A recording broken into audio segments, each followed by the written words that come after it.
The path to paradise begins in hell. Welcome to the Grind Over Chatter podcast with Acie. This podcast is for everyone out there who's on the grind for a better life. Greatness ain't about what you've done or achieved, it's about how you got there and how you stay on top. You're about to hear real stories from real hustlers who are putting in that work to crush it in their industries today. Together, we'll learn about the qualities and habits that it takes to achieve success at the highest level. Whether you're looking for a new hustle or a side hustle, we hope to inspire and provide you with the tools to take your grind to the next level. Y'all ready? Let's get this money.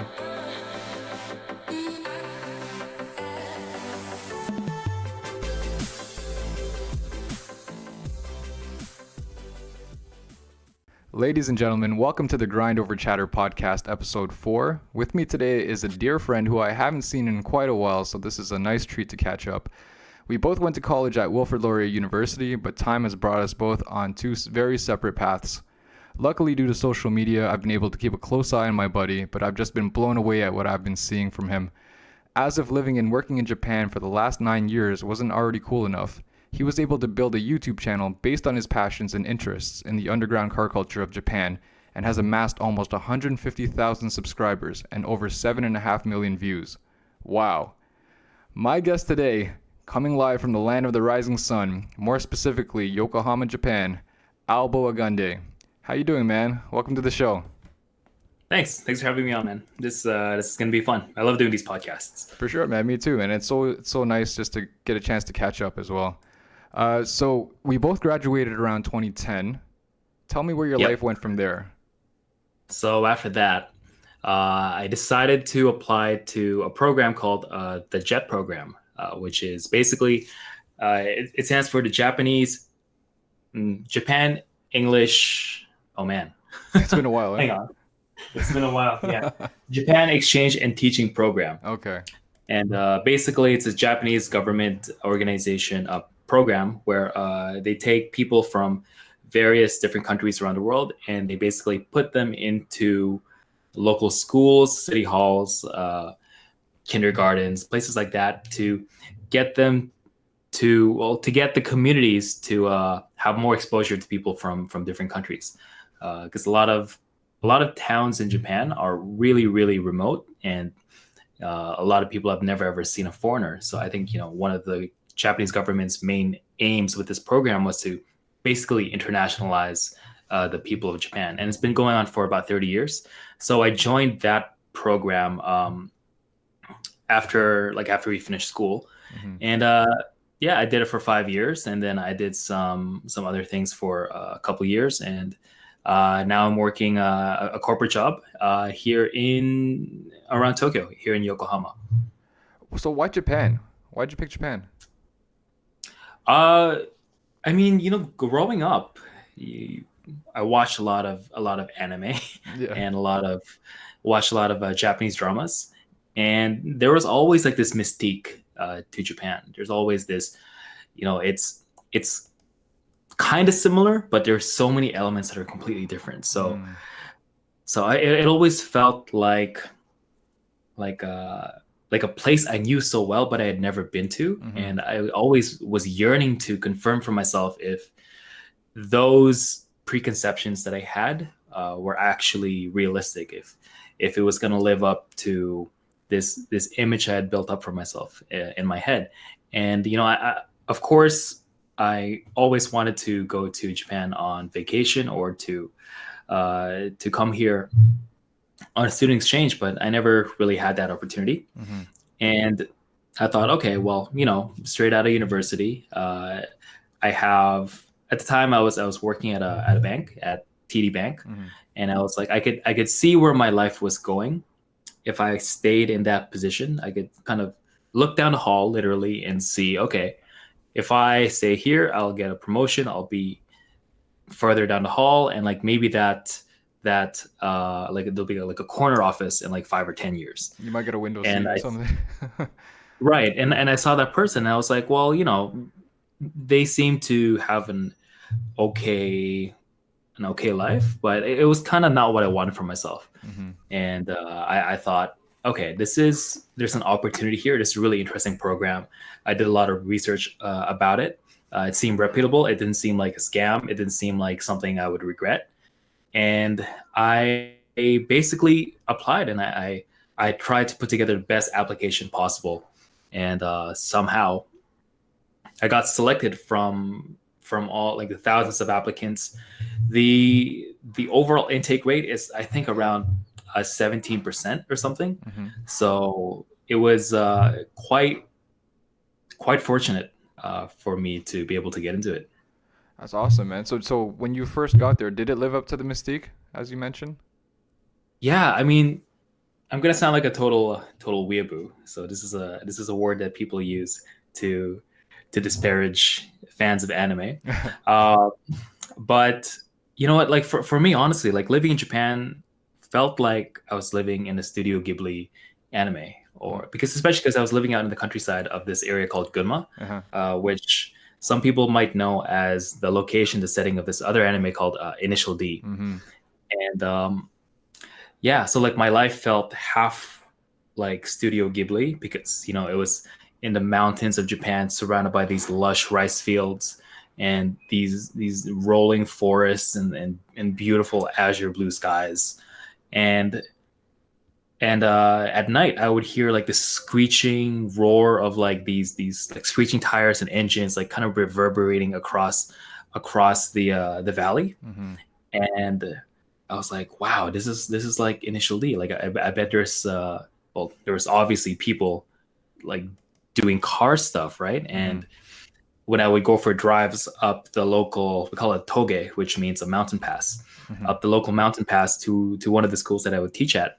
Um, the railings would be more and more damaged. Like as the year went on, Mm.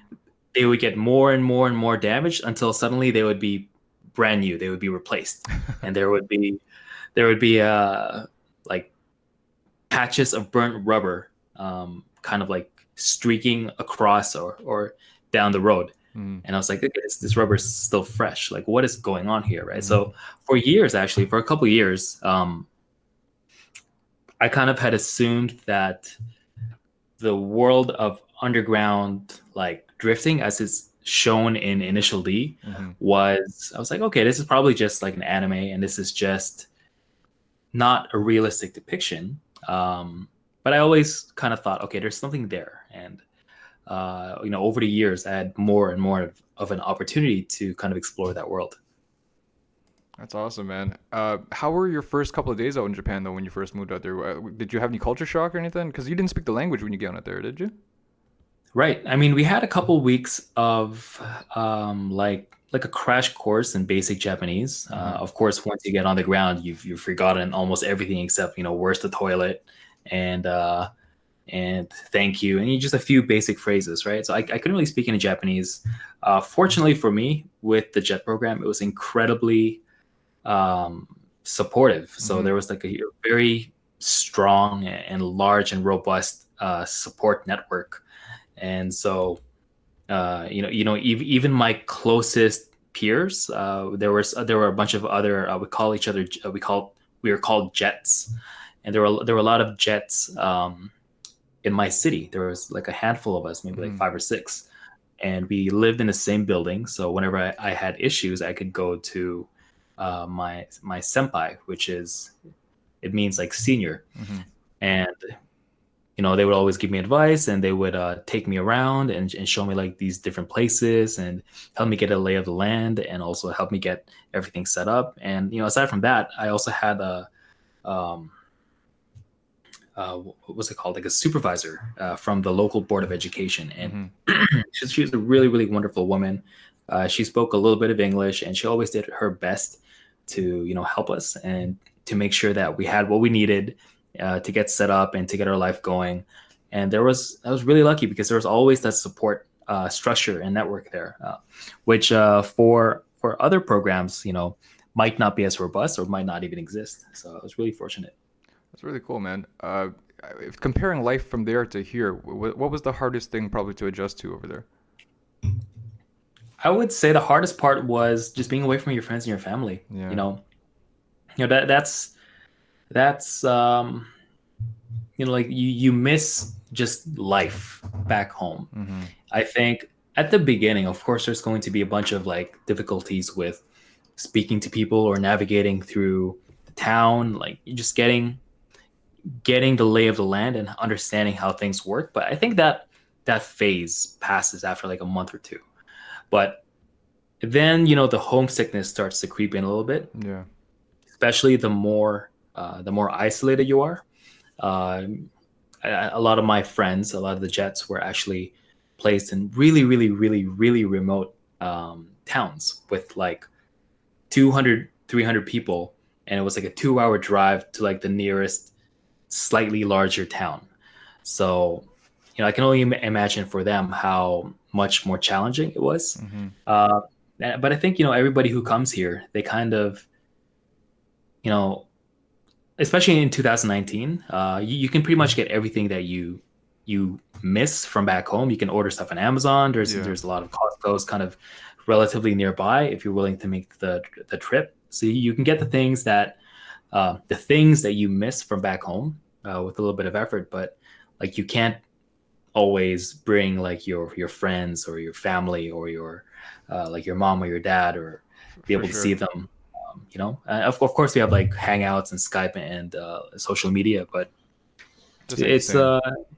it's because like life kind of passes. Like Mm-hmm. you're living your life in this country, and life back home like keeps going. Like it doesn't stop. Yeah. And then so when you come back, often you come back and you're like, wow, things really changed. Yeah. I feel And you. like people's life path has kind of continued down like a different path than you might have thought. And Mm-hmm. because you're not in close contact with them, there's sometimes kind of a shock when you come back, and you're like, oh wow, like we're not the same people anymore. And sometimes there's a little bit of bittersweetness to that. I definitely feel you there, man. So, did you know you were going to stick around there for the long term? Like, at what point did you know after the jet program was done that you were going to stay there longer? So with Jet, you can actually do it for, well, depending on the location, depending on your placement, you can do it for between 3 to 5 years. Mm-hmm. Um, a lot of people go back for just 1 year if they find out it's not quite right for them.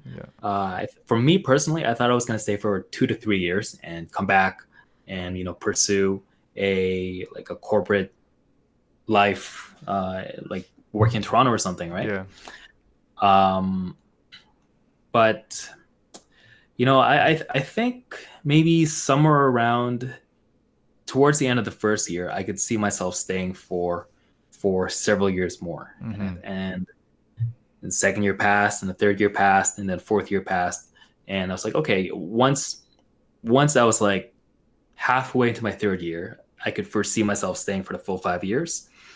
And for most Jets, it's like, okay, well, what am I going to do after the 5 years? Like most people go back home. And for me, I started to realize I wanted to stay in Japan. Mm-hmm. And I felt like there was like a lot of unfinished business, especially since I had kind of really seriously started focusing on my YouTube channel. Okay, so speaking of the YouTube channel, let's get right into that then. It's called DriftHunterAlbo. As I mentioned earlier, 150,000 subscribers, almost 7.5 million views, which is crazy. And we'll get into your reactions on the success of it so far. But let's talk about the history of this channel. Let's talk about your interest in cars. Were you always interested in cars? Yeah, I mean, growing up, my dad had, well, I used to live in Saudi Arabia, Did you? I didn't know that. and Wow. yeah, it was a strange childhood. I lived there for 10 years, Wow. and like one of the things that my dad would subscribe to or would get to kind of stay, how can I say, like stay attuned to Western culture Mm-hmm. would be like car magazines. So I grew up reading Road and Track and Motor Trend and all these what's it called, car magazines. Yep. And then playing PlayStation, getting a PlayStation, I would get really into Gran Gran Turismo. Turismo and Need for Yeah. Speed. Yep, Mm-hmm. yep, of course. And then like in high school, everybody was into the Initial D arcade game, Yeah. and And for yeah. those So who I mean, know, like, yeah, for those, sorry, love just cars. gonna, for those who don't know what Initial D is, it's basically this cult racing game that so many of us used to play, and it was like a full console at the arcade games where you can actually sit in and you could have like an Initial D card, where like everywhere Right, you go, right, you right. could put this card in, race with your card that you've designed, and with your guy with your record and everything, and you can race other people. So it got extremely popular, especially amongst Right. the Asian community. Yep. So Yep. Yep. yeah. So sorry. Go ahead. Yeah. No, no, no. Yeah, yeah, you're right. It was like this huge phenomenon to rival like DDR, Mm-hmm. and One of those like, oh two. man, memories. Yeah, Yeah, for sure. I was really into both of those. Really? Yeah. And but yeah, I mean, I think that's probably one of the sparks of my love of well, Japanese cars. That, and of course the Fast and Furious and like the whole tuner culture. Mm-hmm. Like right around that time when we were like in high school and early years of university, like there was a really kind of burgeoning like tuner culture. Mm-hmm. And for me, like I never had the opportunity to have my own car back in high school. Just drive my family's minivan and Mazda 3, drive that around. Mm-hmm. And so I'd always thought, okay, one day I want to drive or I want to own a sports car. Mm-hmm. And so when I came to Japan, actually, I was originally intending to buy this car. I don't know if of course listeners won't be able to see it, but I'm holding up a blue Subaru Impreza, right? Mm-hmm. GC8, Mm-hmm. two-door coupe. And actually, back in 2010, I had saved up about $5,000, and I was ready to buy one of these. Mm-hmm. I kind of picked it out. I would have to travel about four hours across the country to check it out.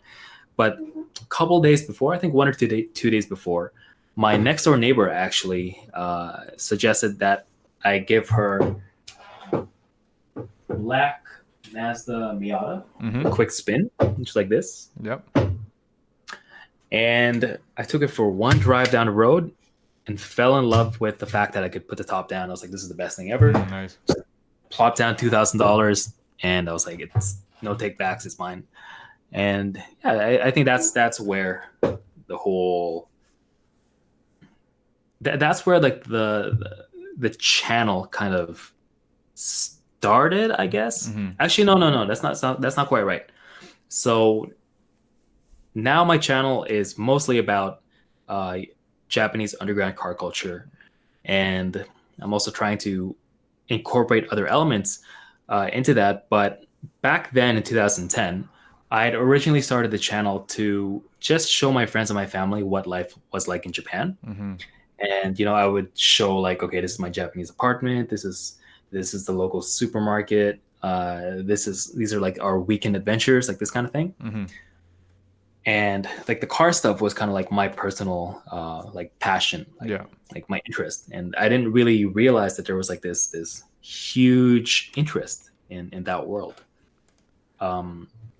But kind of like slightly separate from the YouTube channel, which actually at the time wasn't really the main focus of like what I was doing. I was actually working on a blog, and my idea was that the YouTube channel would funnel viewership to the blog, Mm-hmm. kind of like passively. Okay. And I mean, what ended up happening was like the opposite, right? It's like the YouTube channel got bigger and bigger, Mm-hmm. and also at the time I had met a whole bunch or several other car enthusiasts who were also Jets. So there were about like 5 or 6 of us, Mm-hmm. and we had a club called the Gunma High Octane Club. Gunma being the place where I lived, Yeah.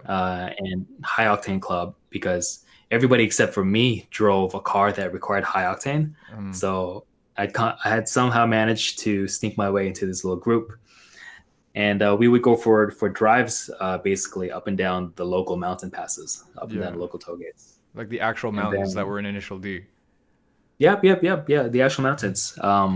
Which for people listening who are interested, you can Google them. It's not super hard to find. There's like Haruna, Akagi, Miyogi, which are in Gunma. Uh-huh. And then you have like the Usui Pass leading up from Gunma to Karuizawa and Nagano. And then you have, what else? Irohazaka over in Tochigi. And yeah, there's just a whole bunch of mountain passes, and they're all kind of unique. They're all really fun to drive. And yeah, so like driving around Japan kind of became my passion. How crazy is that you actually ended up in Gunma? Do you think that if you didn't end up in Gunma to begin with, would all of this have happened? Um, I think no matter where I would have been placed, I would have wanted to buy a sports car. Mm-hmm. Because the thing is, in Japan, they're so affordable. So I mean, my my Miata, like Mm-hmm. old car, right? But still runs great. It was in good condition. It cost me $2,000, and it was really cheap. And there are so many good mountain roads that it was almost a no brainer. So I was like, okay, where else am I going to have the opportunity to drive one of these awesome JDM cars in the land of the rising sun? Mm-hmm.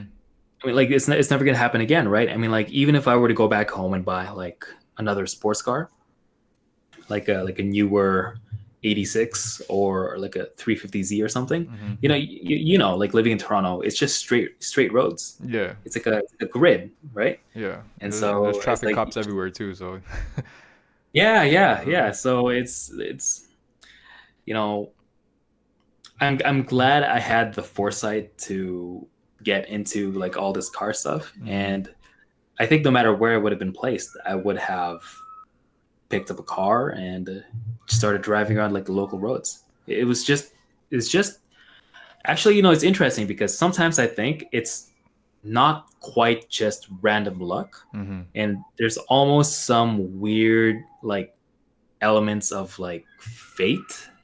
I would even go so far as to say, because there's a bunch of stuff that has happened that's been like so ridiculous. I'm like, how does this even happen if this is not like, well, like kind of fate to kind of be working on this project? And yeah, it's a bit silly, but I just like to think about it like that. No, I don't think that's silly at all, man. Like, are you a man of faith? Do you believe in God? Yeah, I mean, I believe that there is a higher power. I think it's difficult to conceive exactly what that is actually like, Mm-hmm. but I think there's more to our daily experience than just what we see with our five senses when we are just like normally awake and sober. I'm really into. Hopefully in the future I'll get more of an opportunity to research and dive into like research and even personal experience with like psychedelics. Mm. But I've long suspected and just kind of like intuitively felt that like these medicines open up like a window into another element of reality that's Mm-hmm. not just kind of like your brain kind of making things up. So Different, I think different. there's definitely something there. Let's talk about YouTube. So before you got into making videos, right at the Right. beginning, what was your experience level with shooting and editing and YouTube in general? So I would say that it wasn't that I had no idea around a camera. I Mm-hmm. mean, I was always really into the idea of filmmaking and trying to make movies. Mm-hmm. Back in high school, I actually spent an entire semester with a couple of my good friends to make a feature length movie about ninjas called Shinobi Saga, which hopefully will never see the light of day. Um, it's pretty embarrassing. Actually, I might just put it out there You might just as just well. because it's hilariously bad, right? For your subscribers, yeah. Yeah. I'll make it Patreon content or something. Yeah, the premise of this was me and my other best friend, these two ninjas, just chilling at home playing video games, and we realize there's no food in the fridge, so we go out and try to look for food. Can't find any, so we steal the wallet from an old lady. Steal a wallet from an old lady who turns out to be the the grandma of this really powerful ninja, and then we just run around the streets of Mississauga. Uh, Fighting because we used to all go to like the same kung fu school, Mm. and I think that's where kind of like my love of filmmaking kind of started. Like we would make like these funny, stupid short films, like kind of like we were really influenced by Hong Kong style action films, Mm-hmm. and Love we those. were always trying to make like Jackie Chan and Mm-hmm. like Donnie Yen and like those legends, right? Yeah. We wanted to make movies like what they were making someday. I thought someday I'm gonna get into stunts, and I used to be really into this sport called tricking, which is kind of like doing flips and kicks and kind of like acrobatics. Yeah, yeah. I've seen some of your old stuff. So Yeah. You still do that? yeah, I mean, I can still do a few. I can still throw down a little bit. Mm-hmm. Um, but, Backflips, you can still these backflip bones are. like no problem, right? Oh yeah, I mean, like backflips something you never quite lose, Okay. but like the high kicks and stuff, it's like I got to be more warmed up. But yeah, I mean, like that mixed with filmmaking, like making movies about that, was really fun. So I always like to make movies about things I liked. So I think that combination is really, really good. And like, with YouTube, I think like when I got into it, like the idea of being a YouTuber wasn't really a thing.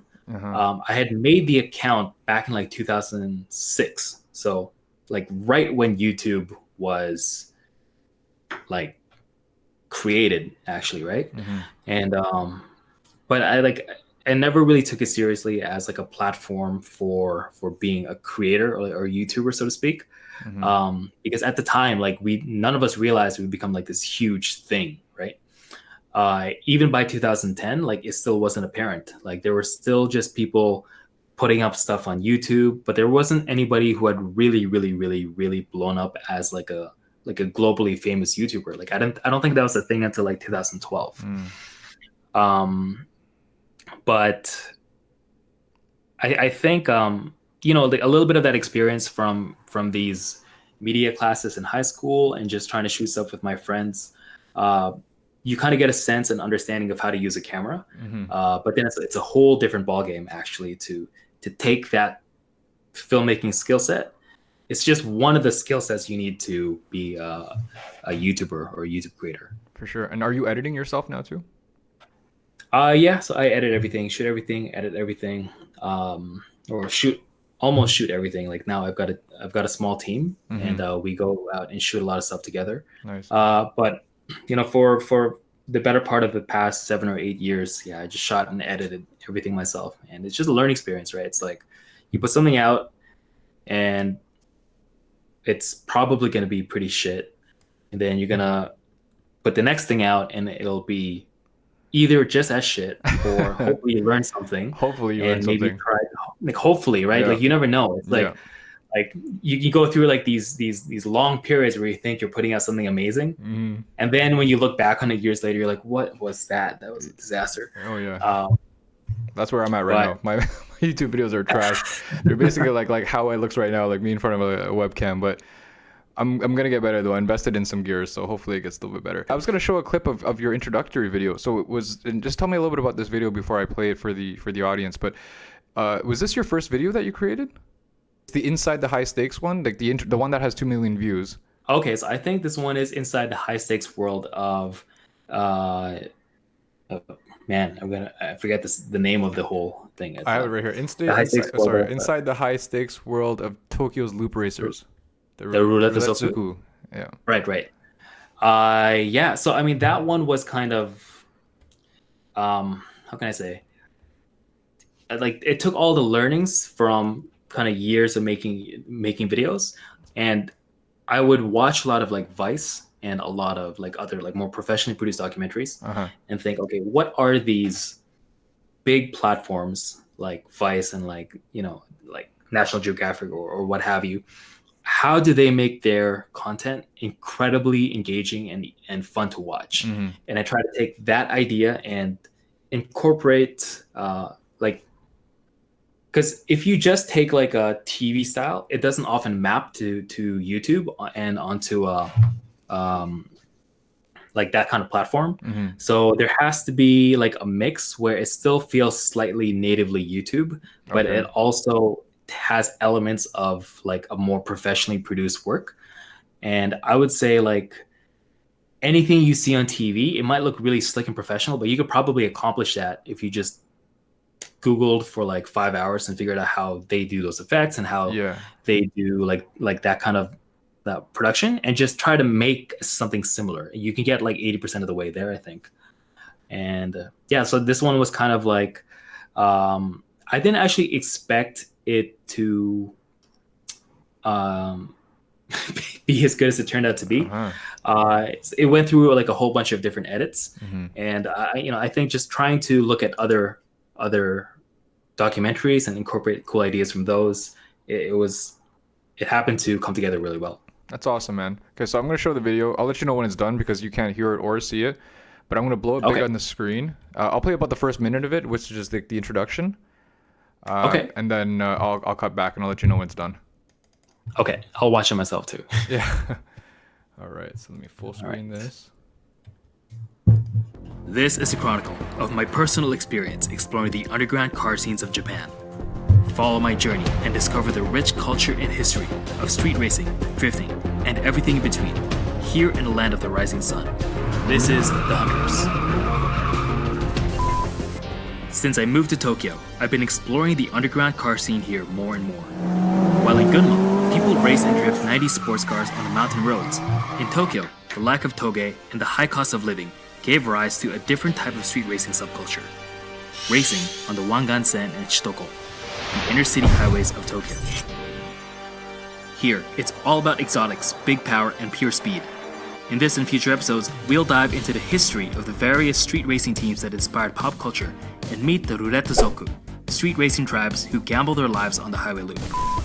In this episode, I went with my good friends Norm and Andy to go visit Daikofuto, a parking area off the coast of Yokohama, which happens to be the mecca of Japanese car culture.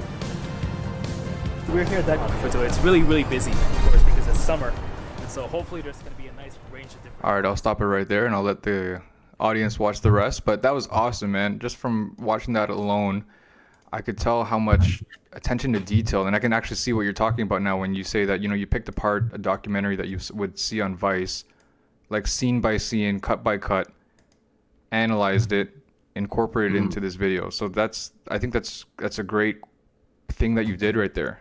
The attention to detail. And so tell me, like, were you always kind of like that, like very great with attention to detail and like kind of perfectionist a little bit? No, I wouldn't say so, actually. In fact, I'm kind of like the opposite. So I tend to kind of like throw different, like you should see my editing workflow. It's a total mess. But I think when you keep watching it and you keep iterating, like you notice things and you realize things, and often you only realize it after the fact, like after you already uploaded like a video.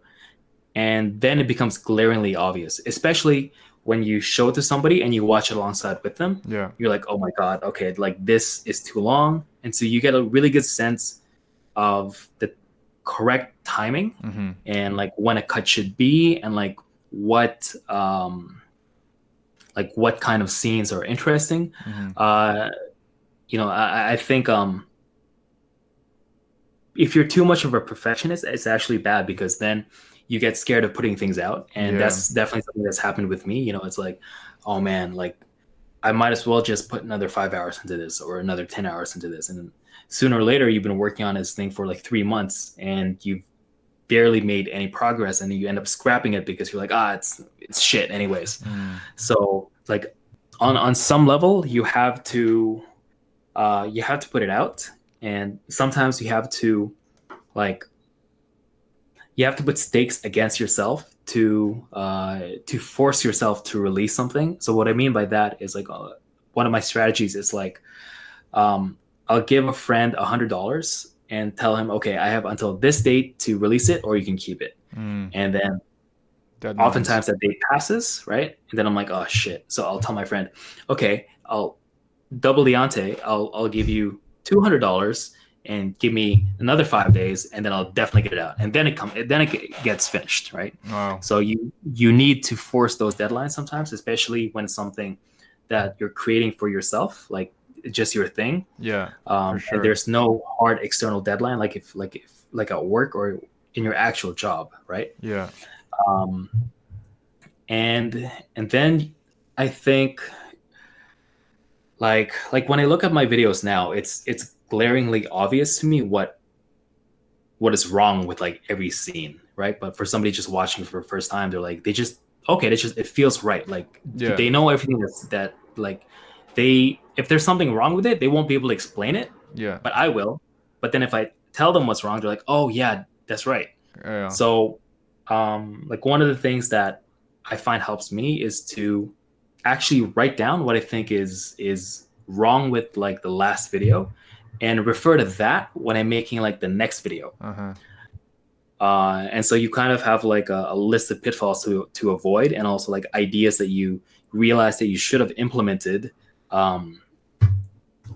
in the last video, and implement those in the next video. So yeah, I think it's really important to get those insights, because otherwise you can fall into the trap of just making the same thing over and over and not getting better. You always have to be striving to. For me, I'm always trying to make the best content of its kind on the internet, like to the best of my ability, at least, because there's just so much good stuff out there. Otherwise, your stuff will just kind of like fade into the noise. Basically, this is always my worry. Wow. When did the channel catch fire, and before it caught fire and you got, the bulk of your subscribers, was there ever a point where you were questioning whether or not you should continue on with this? Oh yeah, it's so there's not a smooth upward trajectory. It's always like you middle along in like obscurity, and then one thing will like blow up, and you're like, oh man, this is it. I'm all right. This like 1 million subscribers, here I come, and then it peters off, and then you're like, oh fuck, okay, well, like how am I gonna top that? Like, it's like, can I even, was I just lucky? And then you kind of go into like this weird depression, you kind of go back down, and then you release something else, which you think is going to blow up, and it doesn't. And then so you sink deeper into a depression. And then you release something else, which you don't think is going to be that great, but it'll at least keep things moving and keep things rolling. And then that blows up and you're like, what the heck? Right. And then in retrospect, you have like, you understand why this other thing blew up, and you understand the similarities between the things that did well. And then hopefully you take those learnings and you incorporate them into like another video. And then if your observation was correct, then you'll have like a jump that you actually controlled. And then that kind of gives you confidence, and you're like, okay, if I keep making a similar video to this, like you kind of like uncover like a formula that seems to work. And then it creates like this is just my opinion, of course, but it creates, I think, like this virtuous circle where you then impact the algorithm to like your content, if that makes sense. Because you're putting out stuff that works and your audience responds to, which creates like this snowball effect. But for a new creator, it can be very, very difficult to break, like to get that first break, I guess you could say. Break the ice, I guess. To break through, break through the noise, like just a little bit, to like give yourself that initial confidence that like, okay, yes, like I can stand out. And I think that's really important. For a lot of creators, it just happens accidentally, actually, because like they put something out, they don't expect it to go huge, and it does. And then it's kind of like it wasn't really from their own efforts, if that makes sense. Whereas if I've heard that before. So I think for you as well, right? You're trying to make like this brand and this podcast and everything, and I'm sure you kind of feel it at some level as well. You're like, can I break through all the noise? And you need to have like a few of those like first successes to really encourage yourself to keep going. For me, one of the first big ones was, there was a couple actually. One of the first videos that really blew up was a video about clubbing in Tokyo. I saw that. Yeah, it's still one of like the most viewed videos on my channel. It's got like 1 million views or something.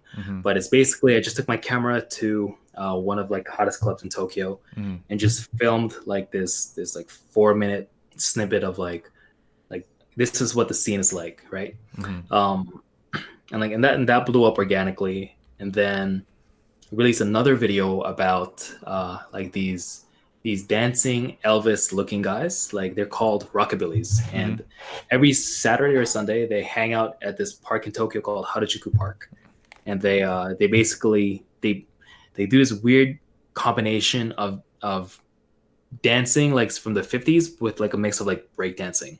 It's kind of bizarre. So that did quite well.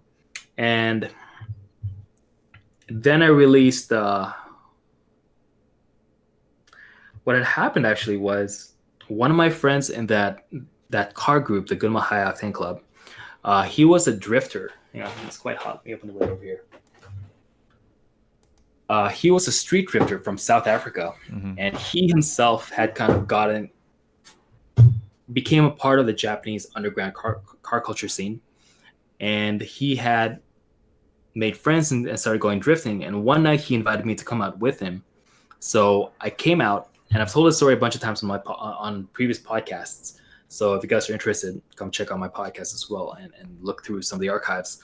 But essentially, he had introduced me to like this world that I had kind of suspected existed, but when I saw it with my own eyes, I was like, this is the most insane thing I've ever seen.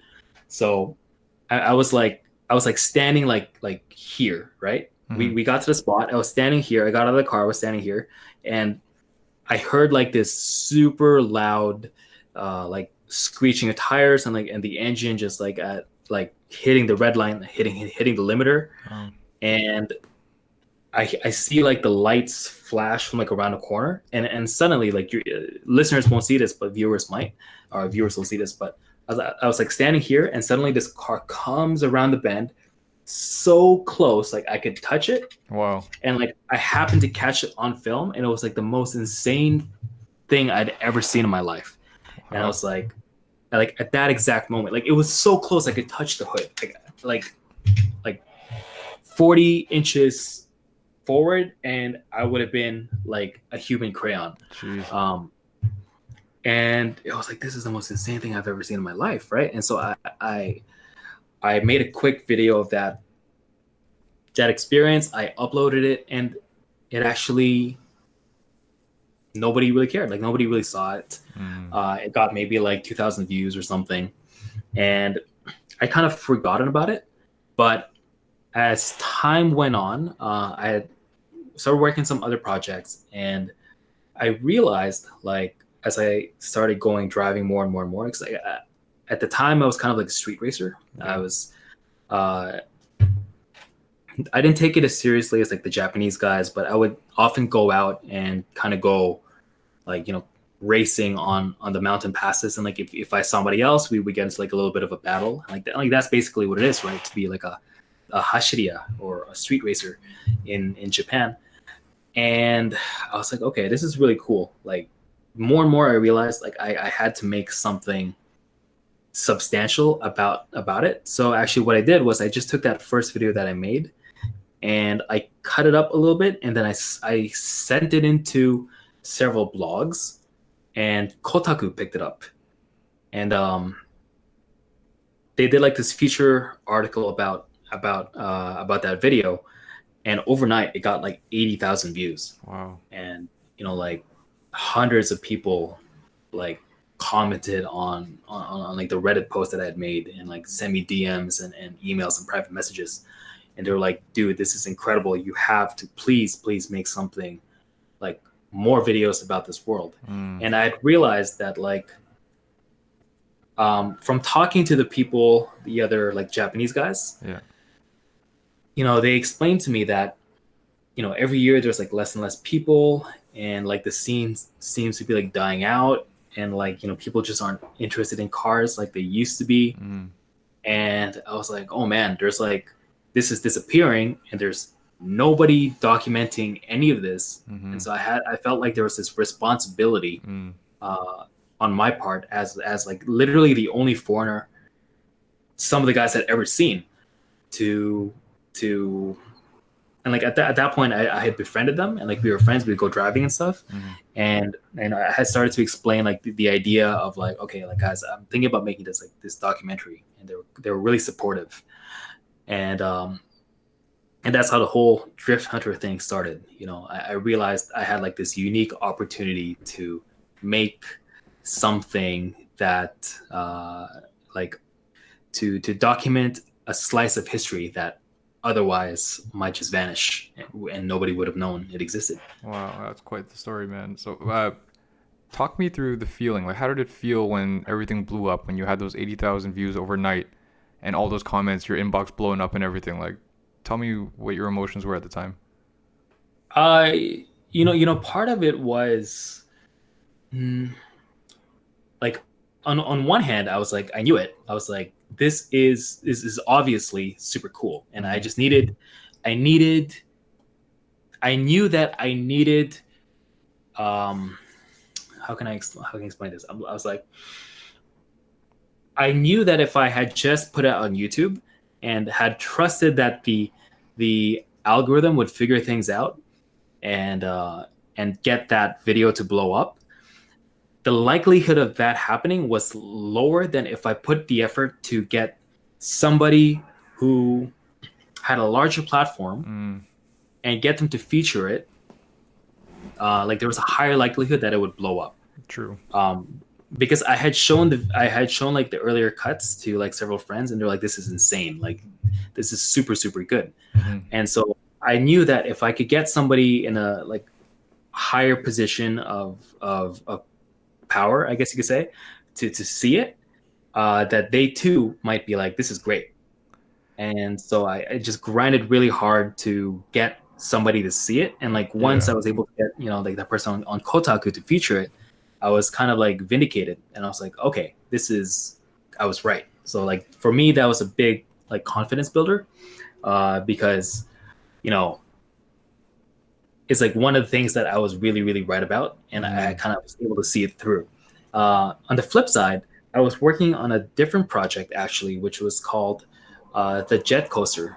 You can still find a site called thejetcoaster.com, and essentially it is this website that teaches people how to come to Japan on the jet program and to like how to live like a successful life in Japan and execute their jet tenure with excellence, basically.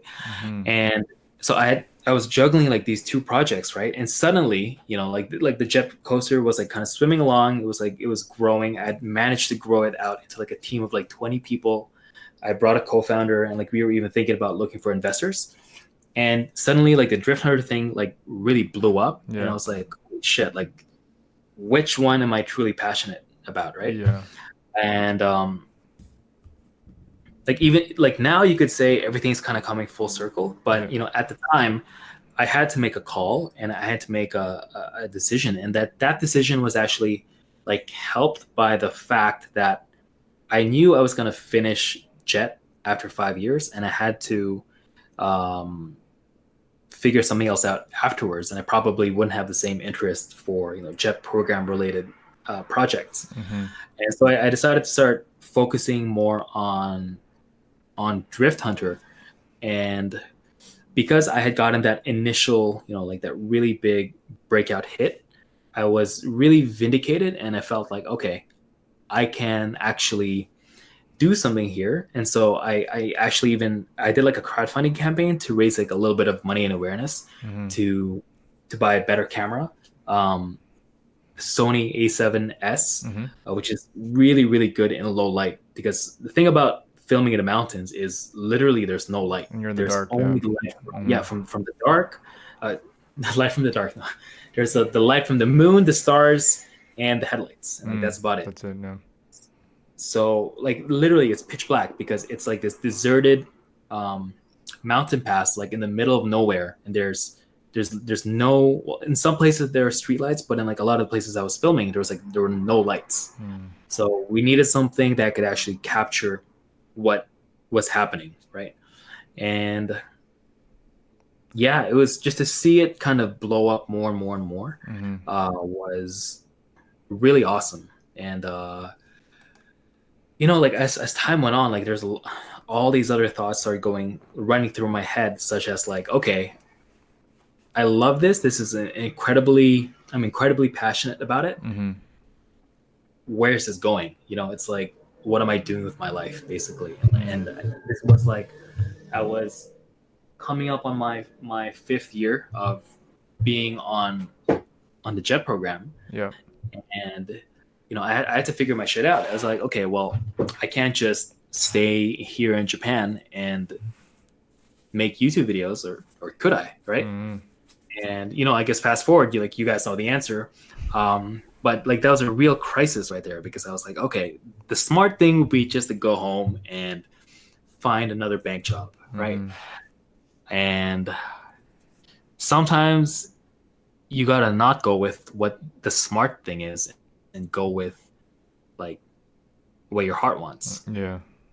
That's incredible, man. Let's talk about a couple of traits, a couple of qualities that you think are essential to be a big YouTube star, or like a good YouTuber. So you mentioned earlier about analytics, because it seems to me like you're very analytical, right? So you analyze how you made these videos, you analyze, how the documentaries are being done. So I noticed one thing about, you tend to go back on that over and over again. So we'll talk about that. We also talk about grind, because obviously you're putting a lot of time and hours into this. So I'm sure that's a big quality that sets you apart from a lot of other people too, who don't have that drive to do this. And then you also mentioned passion.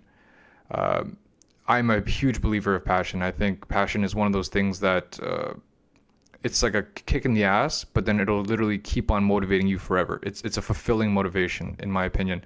So aside from these, and we'll speak about these too, are there any other qualities that you think that you have, or do you think that would be essential for a successful YouTuber? I think anybody can be a YouTuber. But what I mean by that is, like, if you have a phone and you have an internet connection, you could literally start filming yourself. You could film your day. You could start filming somebody cooking. Like, okay, like for example, like one of the channels I stumbled upon just yesterday or 2 days ago was this channel where somebody literally just films like people cutting steak or cooking steak. And like, this channel has like several million subscribers, and like that particular video had like 42 million views. Wow. Right? So when you think about it like that, it's like anybody can start, but I think what separates people, successful people, it's just like most people will stop. And like, I would say like 90% of people who start a project will stop. Yeah. Especially if it's like a personal, like, passion project like this, right? And like, there's a bunch of reasons for that. And I think one of the reasons is because it's easy to say that you're grinding and you're passionate and you're hustling when you want to do it, but it's kind of like going to the gym and going when you don't want to. Yeah. It's like it's great to be like, yeah, I'm motivated, like let's kill it at the gym. And like, on good days when you're pumped to go to the gym, like, that's great. But that's actually not can't talk. Those are not actually the moments that matter. The moments that matter are like when you feel like shit and you really don't want to do it, but you do it anyway. Yeah. That's a choice, right? That's always like a choice. And I think one of the really important traits that to develop is to, like, is it even a I guess like it's like self-awareness, like, like understanding that at every moment you have a choice to do the hard thing or to do the easy thing. And if you can start building the skill, I guess it's a skill, it's like more like a muscle of choosing hard options. It's like a mindset, I guess, right? Yeah, it's a mindset. And there's a really good quote. I forget who says it. I'm terrible at attribution, but one of my favorite quotes is like, hard choices, easy life. Easy choices, hard life. Right? So if you make a hard choice, you'll have like a happy, easy life. If you make easy choices, you're gonna have like a harder life. So it's like, in the end, yeah, for sure. Yeah, like, so you have to make like Hmm. like a choice, like a conscious effort. Yeah, like you have to make a conscious effort. Like, I mean, it's I think about this a lot actually. Like this is like one of the things I think about the most. And like Mm. and the reason why is because like looking back, I could see all these moments where I'm like on the verge of quitting, Mm-hmm. but I didn't. And I'm lucky I had those moments to look back on because now as things have gained momentum, as things have kept building up, there are always still those moments where I'm like, okay, well, is this worth it? Should I keep this going? But I look back and in previous instances, I didn't quit. So that gives me the like motivation and encouragement and courage to keep going. So I don't know. I'm like That in I'm not itself sure. is a I'm not powerful sure. message. That's a very Mhm. powerful message for sure. Including what you mentioned earlier about deadlines too. You know, setting those deadlines for yourself and having that hard work, choosing that harder path as well, combining it with passion. It's to me, it just seems like that's the recipe for success. Yeah, there's definitely there's a recipe, and I think like working hard is just one component of it, Yeah, and not quitting is just one component of it, and choosing the right damn thing is one component of it, yeah. right? There's a lot of different factors that go into success, but I would say like if there was one that was the most important, it's just like not quitting, Mm-hmm. because it's like you have to realize that like it's easy to compare yourself to like all these other successful YouTubers, and it's Yeah, it's a very dangerous trap to compare, or not even just YouTuber, anybody who's successful, and see like, oh, they did it in this short amount of time. Um, that's extremely dangerous because not only is success extremely, uh, like success beyond just the mediocre level of success of like like most people end up achieving.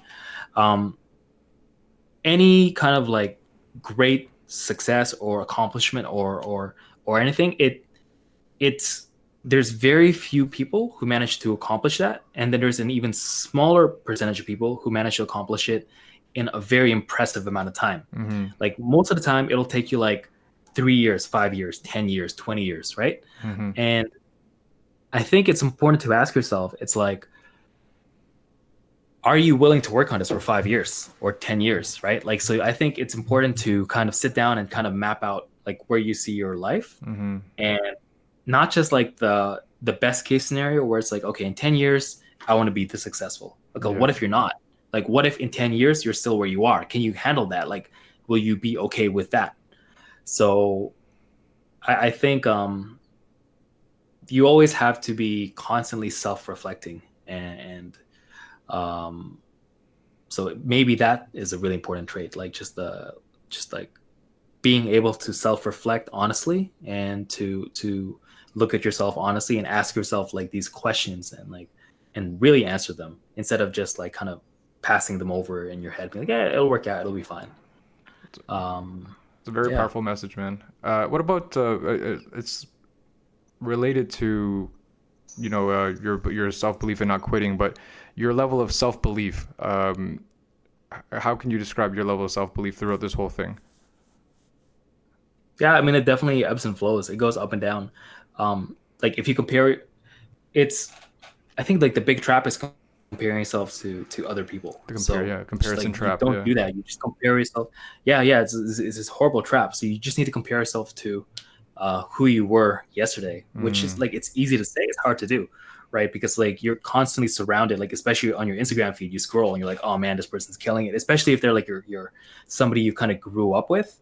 You're like, oh man, they're really killing it, right? It's like, what am I doing with my life? And it's like I think one of the main themes of your podcast is all about gratitude, mm-hmm, right? um having that gratitude to know that you're just lucky to be able to have this chance to play this game, mm-hmm, and like you have your wits about you. You can walk, you can do stuff, you can write, you can create, you have opportunity. We live in Canada, you live in Canada, I live in Japan, you live in mm-hmm. first world countries. We have computers, we're listening to this podcast right now. There's all this These are all opportunities that we're taking advantage of, right? And I think when you start to look at life from that perspective, when you frame it in such a way that you look at like, okay, well, things might be shitty, but in the grand scheme of things, like things are like I have a pretty sweet life. Yeah. Um, then you can kind of like keep going, like especially like when you start self-analyzing, like, okay, what do you really need, and you start cutting things out that you don't really need, that things that are holding you back. Like all that stuff goes like a long way towards um, like not just like building your self-belief and your self-confidence, but that like your, because it's not just belief in yourself, it's also belief that you can do it, which are it's kind of similar, kind of different, if that makes sense, you know, because like you might believe in yourself that you can do it, but you might believe that the likelihood is low. So you need to have both a belief that you can accomplish your goals, and that there's a realistic likelihood that you can pull it off. And as time goes on, you keep assessing both of those. Like you keep assessing like, yeah, I can do this, and then yeah, this is a realistic goal to shoot for, or like you can move it, right? You can re-establish your goals. Like it doesn't have to be like this thing that looms over you, and if you don't accomplish it, you're gonna feel like shit. So, you know, like I think as like as cliche as it sounds, like it's really all about just going on that journey, because you're never gonna know exactly where you're gonna end up, right? You can just keep moving forward to the best of your ability, and hopefully you end up somewhere you'll be proud of in retrospect. For sure, man. Thank you for that, man. It's been an amazing show so far. I'm gonna have to cut off soon because we're just about over an hour now. But really powerful stuff, man, and I really appreciate it. Is there anything you'd like to plug before we sign off? Um, I guess if people are interested in like living in Japan, or just like life in Japan, and are into cars, my channel is basically the intersection of that. And I also try to, talk about like motivational things, like the things we were just talking about. And through my personal experience, kind of like living here in Japan, I hope a lot of people are inspired also to kind of chase their passions, and do things that they really believe in, and things that they've always wanted to do, because that's kind of like how I've tried to live my life. And up till now, I've somehow managed to have a pretty good go at it. So I'm always like, okay, well, if I can do it, like you guys can do it too. And so hopefully if that kind of resonates with you, then you check out my content. You can find it, of course, on my podcast and on my YouTube channel and Instagram. I'm just trying to deliver that message, my version of it, in as many mediums as possible. So yeah, please just check out my YouTube channel, watch one or two videos, and see if my content is right for you. And hopefully you can be a part of my community. And I'd love to have you. All right. No, well, how do they say? Would they say arigato, Albo-san? Yep. Yeah. Arigato gozaimasu. Yeah. All right, Yeah, thanks, man. This was really fun. Hey, man, this was awesome, man. It was great catching up with you, man. So we'll definitely stay in touch for some further recordings in the future. And until then, man, just keep doing what you're doing. Keep killing it. And you're an inspiration to me, man. Just as someone who's getting into this scene, and getting into creating videos, and trying to make something of myself. It was really a pleasure for me to have you today. Not at all. Thank you so much for taking the time. Hey, no problem, man. Take care, man. Peace. Thanks.